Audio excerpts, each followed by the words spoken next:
Srivallabha spiritual వేదిక ప్రేక్షకులకు ఒక సూచన. ఫోన్ ద్వారా సంప్రదించదలిచిన వారు ఏ రోజైనా మధ్యాహ్నం 2-5 మధ్య మాత్రమే ఫోన్ చేయండి. ఇతర సమయాలలో ఫోన్లో మాట్లాడడం సాధ్యం కాదు. శ్రీ గురుచరణకమలేభ్యో నమః. శ్రీవల్లభ స్పిరిచువల్ వేదికకు స్వాగతం. సంపద కావాలి, ఉద్యోగాలు కావాలి, సంతానం కావాలి, చాలా చాలా కావాలి. ఇది అందరి కోరిక, తప్పు కాదు. వీటినన్నింటినీ మనకు ప్రసాదించే ఒక గొప్ప స్తోత్రం ఉంది. మనం ప్రతిరోజు ఉదయం 5 గంటలకే అందుకుంటున్న ఆ స్తోత్రాల పరంపరలో ఈ స్తోత్రాన్ని కూడా అందుకోండి. దీనిని స్తోత్రంలో చెప్పిన విషయం ఏమిటంటే 3 పూట్లా చేయాలి. పొద్దున్న, మధ్యాహ్నం, సాయంత్రం చేయాలి అని చెప్పారు శుచిగా. అసలు ఈ స్తోత్రం ఎవరి గురించి, అది ముందు తెలుసుకోవాలి కదా మనం. ఈ స్తోత్రం ఎవరి గురించి అంటే, మనకందరికీ మొన్ననే గొప్ప ఉత్సవం చేసుకుంది ఈ దేశం. అయోధ్యలో శ్రీరాముని ప్రతిష్ఠ. శ్రీరాముని సోదరులు లక్ష్మణుడు, భరతుడు, శత్రుఘ్నుడు ఉన్నారు. శ్రీరాముడు, భరతుడు ఇద్దరూ కూడా నీలమేఘశ్యాములు. లక్ష్మణుడు, శత్రుఘ్నుడు స్వర్ణవర్ణ కాంతులతో ఉంటారు. లక్ష్మణుడు శ్రీరాముడికి నిత్య సేవకుడు. భరతుడు శ్రీరామునికి పరమ భక్తుడు. వైష్ణవ సంప్రదాయంలో భగవంతునికి శరణాగతి చేయడం అనే అంశంలో భరత శరణాగతిని చాలా ప్రముఖంగా చెప్తారు. అటువంటి భరతుడికి సంబంధించిన స్తోత్రం.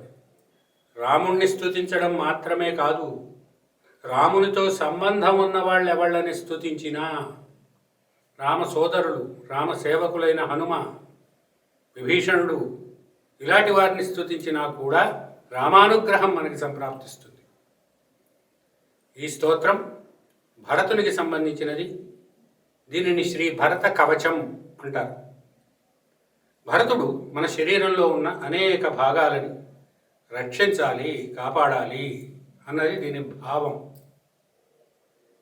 స్తోత్రం మీరు వింటూ ఉంటే మీ శరీరంలో ఉన్న ఒక్కొక్క అంగం దాని పేరు మీకు వినిపిస్తూ ఉంటుంది.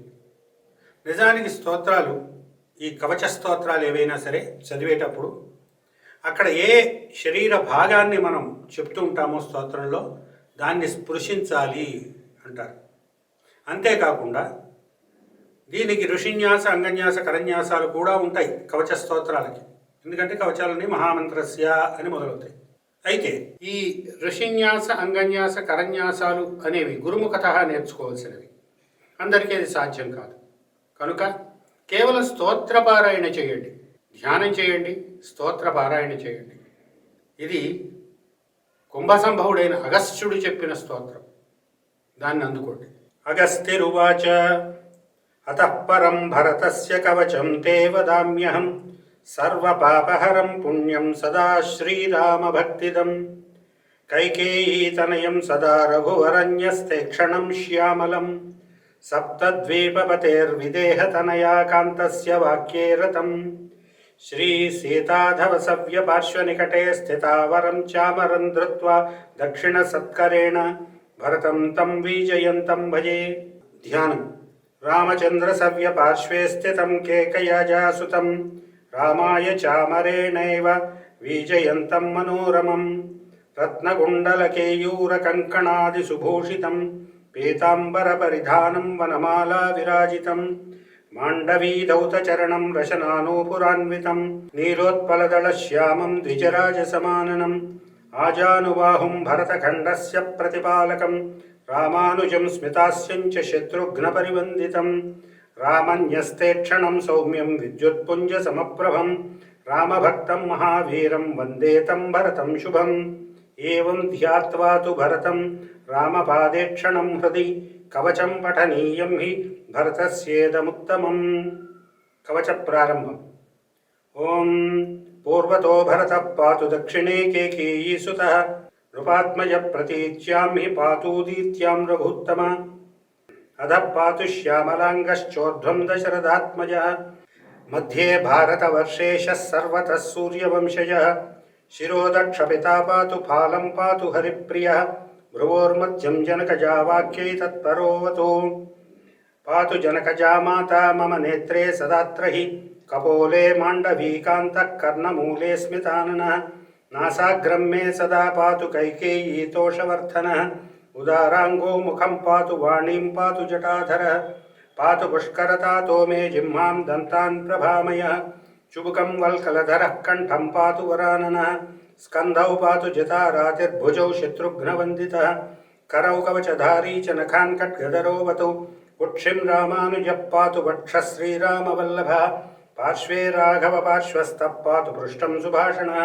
जठरं च धनुर्धारी नाभिं शरकरोऽवतु कटिं पद्मेक्षणः पातु गुह्यं रामैकमानसः राममित्रः पातु लिङ्गमूरो श्रीरामसेवकः नन्दिग्रामस्थितः पातु जानुनी मम सर्वदा श्रीरामपादुकाधारी पातु जङ्घे सदा मम गुल्फौ श्रीरामबन्धुश्च पादौ पातु सुरार्चितः रामाज्ञाबालकः पातु ममाङ्गान्यत्र सर्वदा मम पादाङ्गुलिः पातु रघुवंशसुभूषणः रोमाणि पातु मे रम्यः पातु रात्रौ सुधीर्मम तूणीरधारी दिवसे दिक् पातु मम सर्वदा सर्वकालेषु मां पातु पाञ्चजन्यः सदा भुवि एवं श्रीभरतस्येदं सुतीक्ष्णकवचं शुभं मया प्रोक्तं तवाग्रेहि महामङ्गलकारकं स्तोत्राणामुत्तमं स्तोत्रमिदं ज्ञेयं सुपुण्यदं पठनीयं सदा भक्त्या रामचन्द्रस्य हर्षदं पठित्वा भरतस्येदं कवचं रघुनन्दनः यथा याति परन्तोषं तथा स्वकवचेन न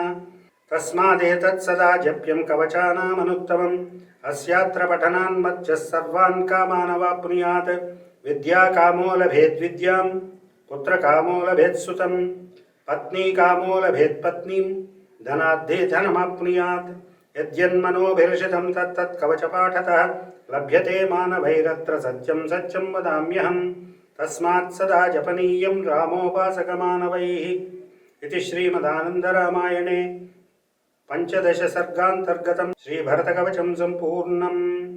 విద్య కావాలా, విద్యనిస్తాడు. ధనం కావాలా, ధనమిస్తాడు. వివాహం కావాలా, వివాహం చేస్తాడు. ఒకటా రెండా? మనోభిలషితం, మీ మనసులో ఉన్న కోరికలు ధర్మబద్ధమైనవి. రామో విగ్రహవాన్ ధర్మ కదా, ఆయన సోదరుడు ఈయన. కనుక ధర్మబద్ధమైన ఏ కోరికైనా సరే ఈ కవచ పాఠం వలన భరతుడు అనుగ్రహిస్తాడు. భరతుడు అనుగ్రహిస్తాడా అంటే ఇందులో ఒక మాట ఉంది. ఈ భరత కవచాన్ని పఠించడం వల్ల, పారాయణ చేయడం వల్ల శ్రీరామచంద్ర మహాప్రభువు తన కవచ స్తోత్రాన్ని పఠించినంతగా సంతోషిస్తాడు.